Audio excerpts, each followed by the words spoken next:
Драги мои, историјата е меморија од која треба да црпиме поуки. Иднината е илузија на лажна надеж. Мигот е животот и нашето постоење. Работи, твори, креирај, искористи го. Така докажуваш дека вистински постоиш. Вака започнува книгата Стрес, несоница, анксиозност и депресија од авторите Методи Чепреганов и Теодора Костовска.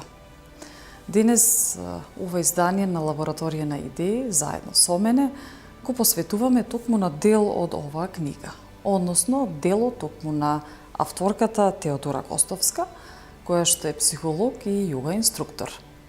Има навистина многу што да се прочита од оваа книга, се со цел подобрување на нашиот живот, бидејќи во самиот наслов стресот носи и многу негативни појави токму во нашиот живот. Еве, зборуваме заедно со Теодора Костовска повеќе за нејзиниот дел во оваа книга, се со цел да научиме нешто ново, се подразбира во правец за да се подобриме себе си. Балансот се создава со нашиот ум, нашето тело, однесувањето, со парите и материјалните добра и конечно со времето кое постојано не следи. Умот живее во повеќе. Мизеријата започнува со се повеќе и повеќе. Таквата потреба не прави набиени. Да се надминат одбивноста, омразата, љубомората, атракцијата или нестабилноста би морало да се отиде до атомот.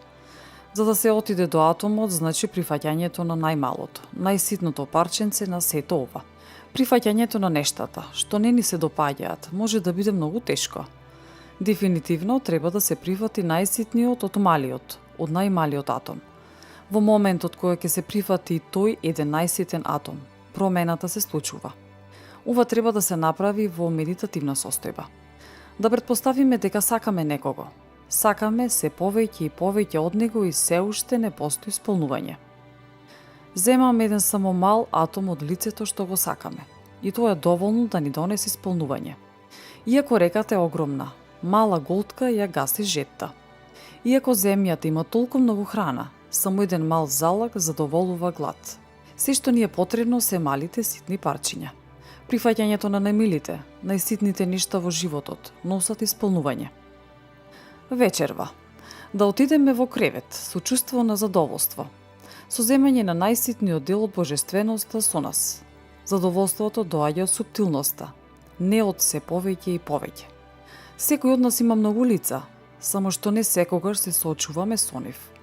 Кога ќе дојдеме лице в лице во сопственото соочување, тогаш во нас се случуваат конфликти. Конфузија. Во зависност од времето, возраста, во различни фази, различни лица ни се појавуваат. Кога доаѓаме блиско до сопственото постоење, сите лица се растопуваат и не оставаат како простор, во кој ние едноставно сме. Кога се оди подалеку, дори зад секој идентитет, ние сме целовити, потполни. Умот го креира нашиот мисловен концепт. Позитивниот ја создава и ја стимулира, а негативниот ја краде и ја троши нашата енергија. Зато секогаш треба да се трудиме да имаме волева контрола над нашите мисли, свест што нема да ни дозволи да се лепиме за лошите мисли, кои ја инхибираат нашата секојдневна активност и значително ја намалуваат нашата креативност. Нашето тело, нашиот организам го чуваме во телесна и во духовна хармонија, преку исхраната, правилното дишење и начинот на живење. Поточно преку тоа како се храниме, каква и колкава храна внесуваме, колку се одмараме, колку спиеме, колку се рекреираме и колку се занимаваме со некаква физичка активност, колку ги почитуваме сигналите дека нешто во нас не е добро, колку внимаваме на ризик факторите, колку си дозволуваме себе си да го труеме нашето сопствено тело со дрога, со консумација на преголемо количество алкохол, пушење или која било друга зависност. Сите овие фактори имаат огромно влијание врз функциите и метаболизмот на нашиот организам, така што крајниот резултат е или сме со или во добро здравје или нашето здравје е нарушено, нашата телесна хармонија и метаболизам е нарушен. Праксата покажува дека еден од најважните надворешни фактори во секојдневниот живот се нашите меѓуконтакти, односно меѓучовечки односи во кои една зрела личност внесува максимална емпатија, почит, доверба и сочувство. Секоја дисхармонија во нашето однесување значи силен стресоген фактор, кој со себе носи хронично и пролонгирано нарушување на личните, фамилиарните, социјалните и воопшто на сите односи на една личност во нејзиното обкружување. Акумулацијата на оваа дисхармонија во однесувањето со текот на времето носи со себе опасност од психосоматски заболувања. Професионалноста во работата, заработувањето, користењето на материјалните добра представуваат посебен составен дел на целоста.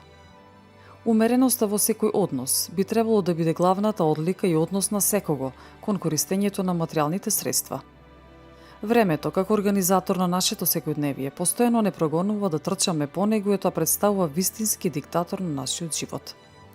Времето во кое живееме од секој нас бара да работиме, да раководиме, да организираме, да предвидуваме, да почитуваме и да цениме од се што правиме да биде временски идеално и точно одредено. Всушност, времето како фактор кој не следи во секој момент е нашиот голем и постојан стресор. Притиснати од времето, правиме планови, пишуваме, класицираме, предвидуваме, се бориме со времето, правејќи некаква градација самите со себе и за себе. Имено, програмираме и одредуваме која работа или активност мораме да завршиме како прва и најважна обврска, временски точно и навреме. Меѓутоа, ретко кога успеваме да го држиме времето под контрола. Тоа секогаш ни недостасува и го немаме. Всушност, тоа управува и го диктира нашето секојдневие.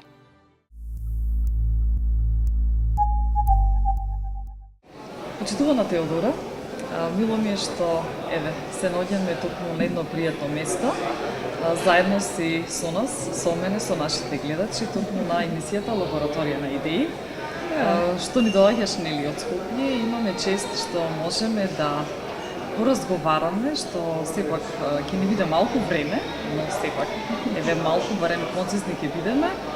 Знам дека имаме многу за зборување. Како прв дел од нашиот разговор, ќе зборуваме токму за твојот дел нели како автор токму од оваа книга насловена како Стрес, несоница, анксиозност и депресија. Едно кратко објаснување да кажеме. Која беше иницијативата токму да бидеш дел од оваа книга и која е целта?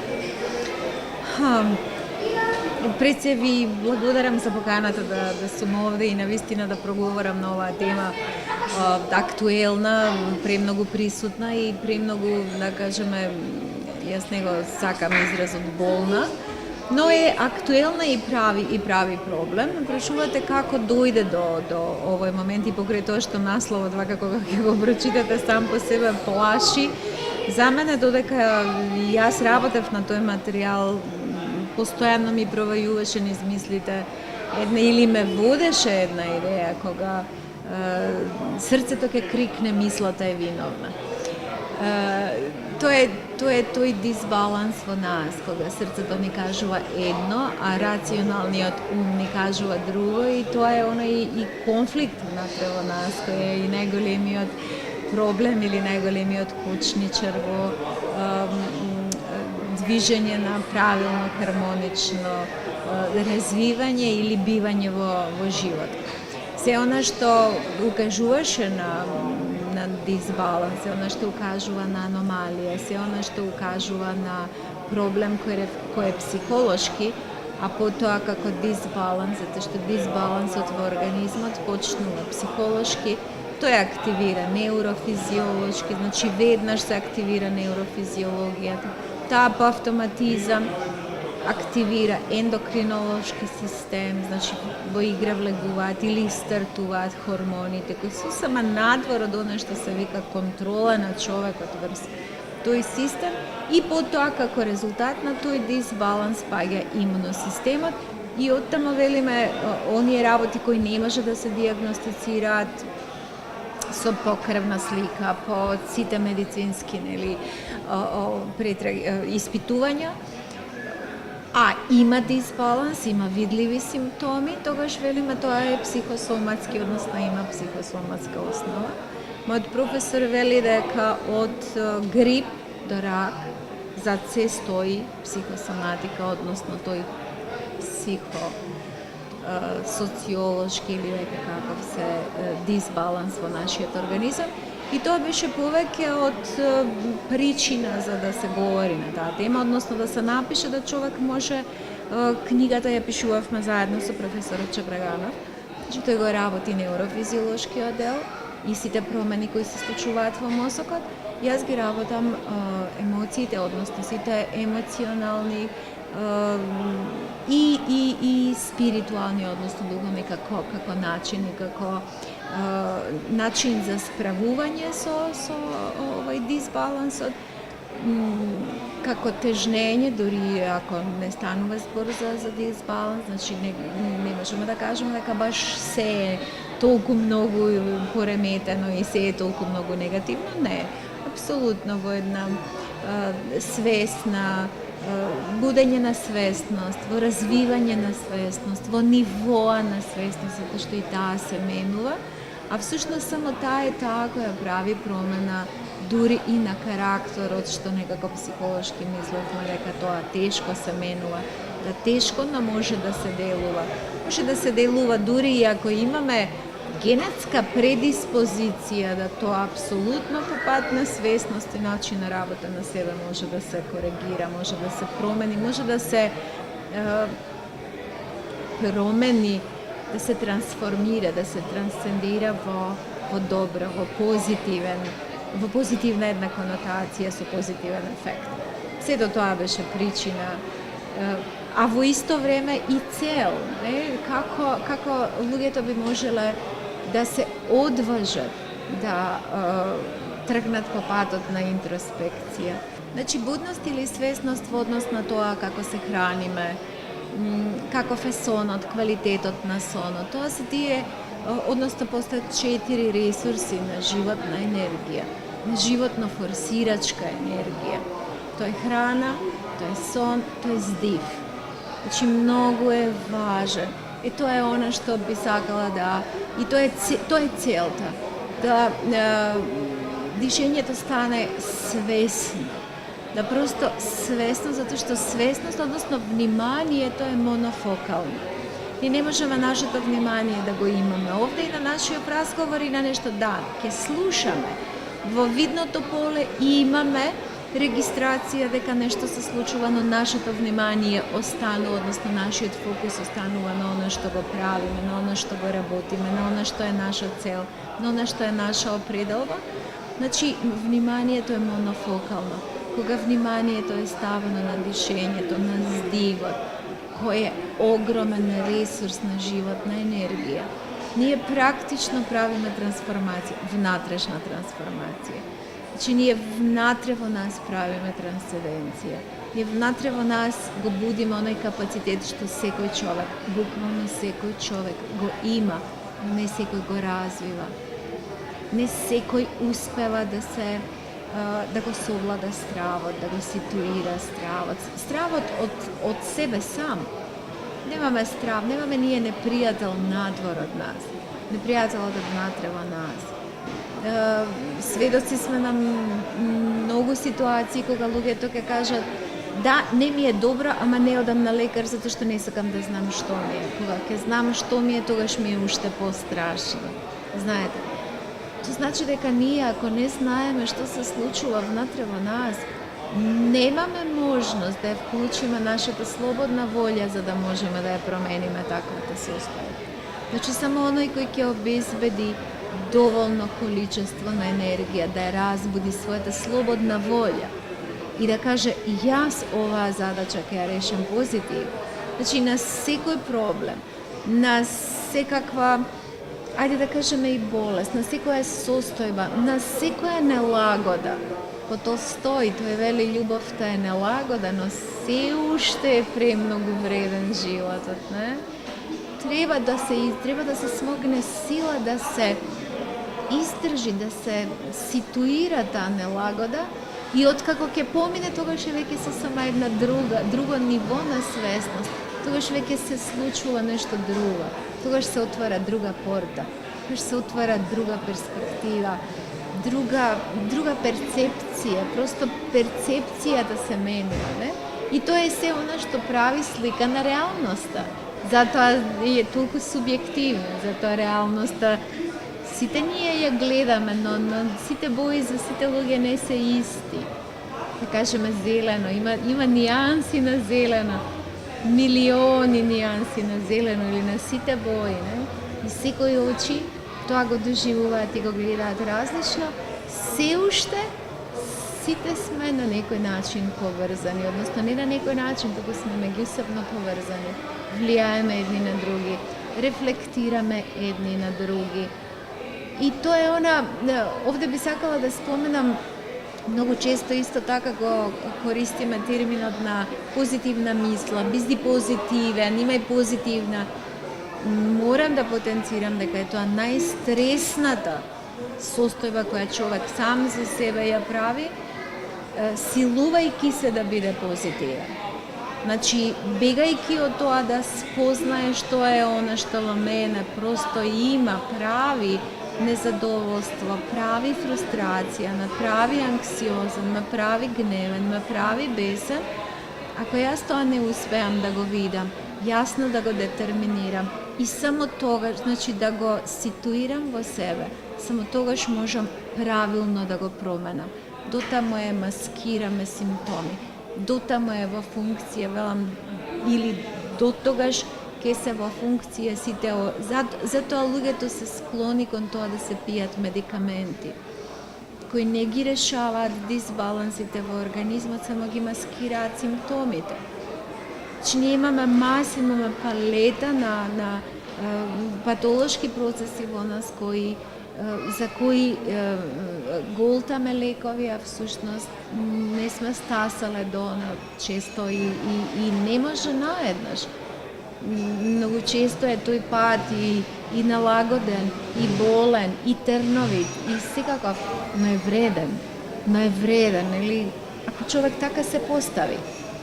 Кога зборуваме веќе, токму сакаме да се надоврзам, но еве кога сакаме да се промениме на некој начин, односно кога чувствуваме во момент од животот дека можеби е време да размислам за себе си, како би била поуспешна, како би била едноставно посреќна, дека едноставно ова што се наоѓам во овој момент не е тоа. Секој човек применува различни техники на самоподобрување. Всушност ќе го кажам тоа како себе спознавање, бидејќи на некој начин или се запознаваме себе си и секако доаѓаме до одредени препреки. Особено кога станува збор за читање на литература, која што е позитивна психологија, и самата укажавте дека треба да се биде позитивен. Убаво е, можеби ќе трае одреден временски период да се биде позитивен, но сепак реалноста, односно самата перцепција, она што е како притисок, нели, сака да ви кажам дека не може секогаш да се биде позитивен и дека не може секогаш да гледате на нештата позитивно, дека се ќе биде во ред. Што е она што човек во тие мигови треба да се докаже на самиот себе и како најлесно да го помине тој период, или пак едноставно да прифати дека и тоа што е негативно треба да помине и дека тоа е едноставно дел од нас. Можеби ќе научиме нешто друго, дека перцепцијата еве на животот ќе биде нешто поразлично.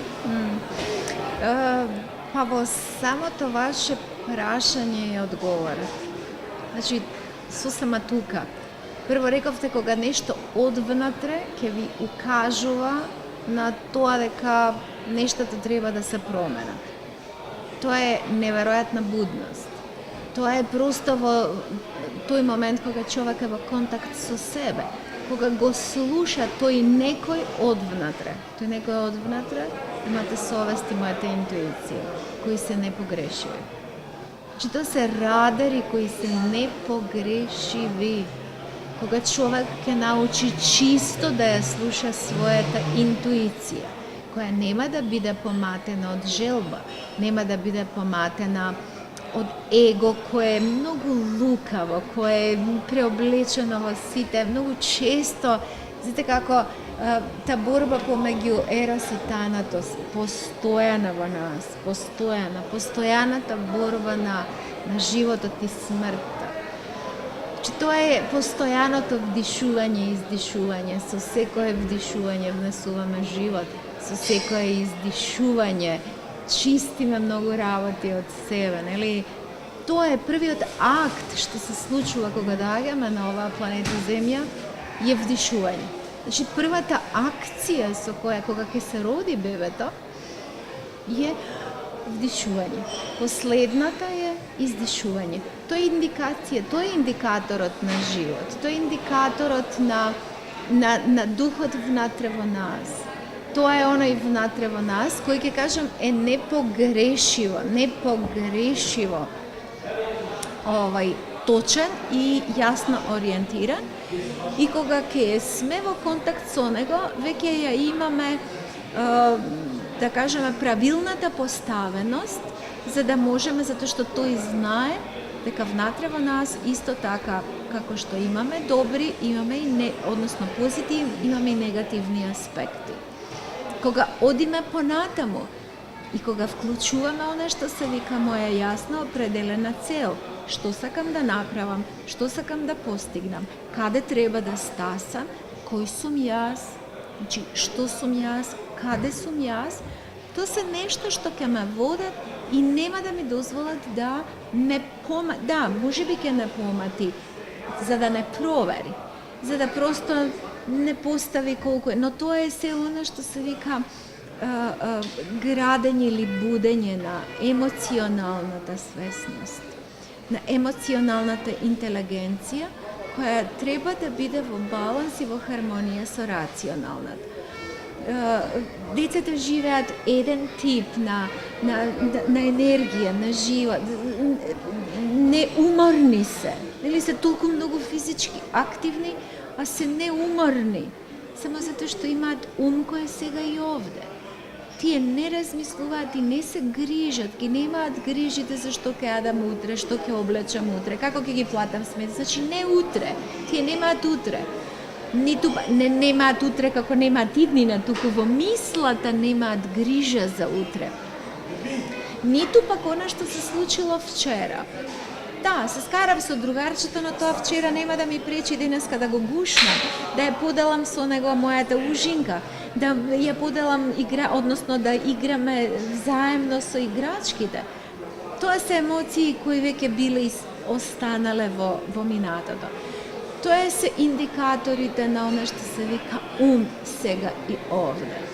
Тоа е ум кој е ентузијастичен, тоа е ум кој е енергизиран, тоа е ум кој вели да, тоа е ум кој не е опортун, тоа е ум кој не влече, туку е лесен, тогаш одат работите, ние сме просто изненадени кога дали човек е во контакт со својата интуиција и својата внатрешност, нештата сами одат. И дури рационалниот ум знае да не сепне, знае да не каже ова е премногу лесно за да биде вистинито, не? И тука паѓа. Кога човек е, ево тоа, ќе си го дозволи да се нављудува себе си, тогаш ќе види како тие паѓања и станувања всушност не зависат многу од условите надвор, туку од она како јас. Теозофската вистина вели немаме проблем со поимите, имаме проблем со сопствените поимања во однос на поимите. Тоа е перцепцијата, тоа се когнитивните способности, како она што го перцепирам, го преработувам, го рационализирам, што е сосема во ред, но се уште тоа мора да биде во дослуг со она што се вика интуиција и со она што се вика емоција, позитивна. Тоа е она што јас управувам со себе си. Тоа е она каде што јас господарам. Ако сакаме да бидеме господари, тогаш нека сме господари на нашата слободна волја и нека сме послушни слуги на нашата совест. Тоа е хармонија. Теодора, ви благодарам за овој краток разговор. Ви благодарам, Милан. Продолжиме со следен, бидејќи навистина имаме што да зборуваме. Ви благодарам, да. Се надевам дека ќе им се допадне и дека ќе биде корисно за гледачите. Тоа е целта. Благодарам. Нашата гостинка Костовска во оваа книга вели: евидентно изострените услови во нашето секојдневие безмилосно ја истенчуваат и онака кревката граница помеѓу доброто и злото, љубовта и омразата, Хуманото и нехуманото. Животната радост наспроти апатијата. И отворено се запрашуваме. Дали сме го загубиле компасот? Еве во продолжение, токму дел од страна нејзина, совети како да се подобриме себе си. Еве стратегија која што можеме да ја примениме во животот, односно општи правила на ментално силни личности. Ментално силните личности не седат со скрстени раце, сожалувајќи се себе си и оплакувајќи ги своите животни околности, ниту пак се жалат на однесувањето на другите луѓе кон нив. Обратно, тие секогаш превземаат одговорност за својата улога во животот, прифаќајќи ја вистината дека животот не е лесен и не е фер. Тие не дозволуваат на другите луѓе да ги контролираат, не даваат друга особа да им дава власт над нив. Тие никогаш не велат: поради мојот шеф не се чувствувам добро, бидејќи тие се свесни дека имаат контрола над своите емоции, така што изборот како ќе реагираат го прават сами. Ментално силните личности никогаш не се обидуваат да ги избегнат промените, туку обратно. Тие ги прифаќаат позитивните промени и секогаш се спремни да бидат флексибилни, сваќајќи дека промените се неизбежни и мора да се случат и да се прифатат, при што верувајќи во своите способности и спремност да се прилагодат. Никогаш нема да слушнете ментално силна личност да се пожали на сообраќајниот метеж. Тие секогаш се фокусираат на тоа што тие можат да го контролираат во нивниот живот, а тоа е нивниот собствен став и поглед. Ментално силните личности секогаш знаат и препознаваат дека тие не треба да им угодуваат за цело време на другите. Тие настојуваат да ги остварат своите цели, секогаш љубезни, фер и со почит кон правата на другите. Тие никогаш не превземаат нереални и несериозни ризици, туку обратно, секогаш превземаат искалкулирани ризици, секогаш добро припремени со калкулација за потенцијалните недостатоци, и тоа на секоја акција пред да ја превземат. Ментално силните личности не го губат времето задржувајќи се и посветувајќи се на минатото. Тие секогаш сакаат работите да бидат поинакви. Тие реално го признаваат своето минато, но секогаш се трудат да извлечат поуки и лекции од минатото. При тоа никогаш не ги оживуваат лошите искуства од минатото, но и никогаш не фантазираат за славни денови ниту во минатото, ниту во иднината. Тие секогаш живеат во сегашноста и со максимална можна реалност ја планираат иднината.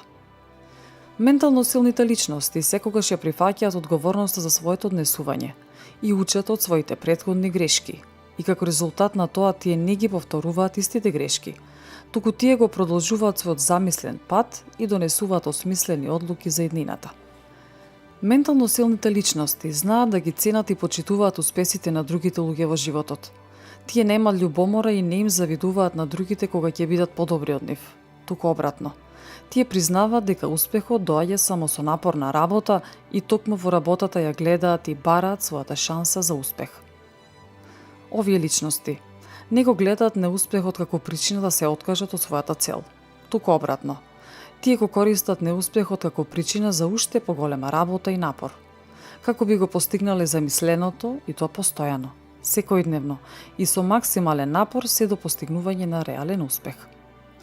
Ментално силните личности не се плашат од тишината и посакуваат да останат и да бидат сами, со своите мисли, користејќи го тихувањето да бидат продуктивни, со нови остварувања и визии. Во сите случаи, било да се работи за здравје или нова работа, ментално силните личности никогаш не очекуваат брзи резултати. Тие тежнеат да ги усовршат своите вештини со нови знаења и секогаш го прават најдоброто за да успеат. Само неуките ја користат духовната сила за да добијат материјална удобност.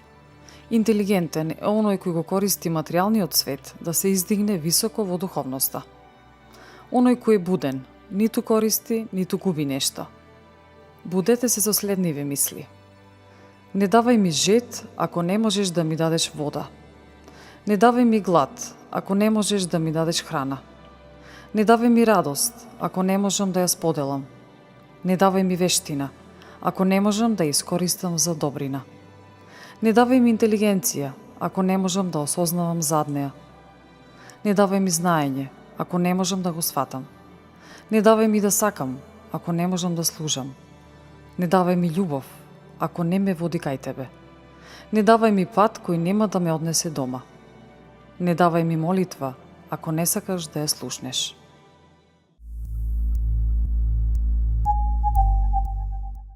Драги гледачи, еве, тоа беше се за ова издание на Лабораторија на идеи. Се надевам дека нешто научивте, односно, го проширивте својот поглед барем кон животот, доброто и злото.